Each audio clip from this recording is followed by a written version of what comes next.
ইরানে চলমান যুদ্ধের মধ্যে দেশটিতে হওয়া সাম্প্রতিক বিক্ষোভ নিয়ে বিস্ফোরক মন্তব্য করলেন মার্কিন প্রেসিডেন্ট ডোনাল্ড ট্রাম্প। এক সাক্ষাৎকারে ট্রাম্প বলেন, ডিসেম্বর ও জানুয়ারির বিক্ষোভের সময় যুক্তরাষ্ট্র ইরানের সরকার বিরোধী গোষ্ঠীগুলোকে সহায়তা দিয়েছিল। তার বক্তব্য অনুযায়ী কুর্দি নেটওয়ার্কের মাধ্যমে প্রতিবাদকারীদের কাছে অস্ত্র পৌঁছানোর বিষয়টি আলোচনায় আসে। এতেই ওয়াশিংটনের সরাসরি সম্পৃক্ততার ধারণা তৈরি করেছে।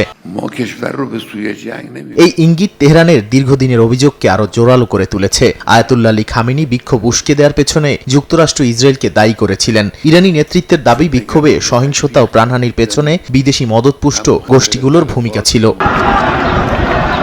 তবে এ বিষয়ে ভিন্ন মত রয়েছে। কুর্দি কয়েকটি সংগঠন জানিয়েছে তারা কোনো নতুন অস্ত্র সহায়তা পায়নি এবং আন্দোলনকে শান্তিপূর্ণ রাখার পক্ষেই অবস্থান নিয়েছিল। এ কারণে ট্রাম্পের ইঙ্গিত কতটা বাস্তবতার প্রতিফলন তা নিয়ে অনিশ্চয়তা থেকেই যাচ্ছে। ডিসেম্বরের শেষ দিকে অর্থনৈতিক সংকট ও মুদ্রার অবমূল্যায়ন থেকে শুরু হয়ে তার সরকার বিরোধী আন্দোলনে রূপ নেয়। বিভিন্ন মানবাধিকার সংস্থার তথ্য অনুযায়ী দমন অভিযানে হাজার হাজার মানুষ নিহত এবং বিপুল সংখ্যক মানুষ গ্রেপ্তার হন।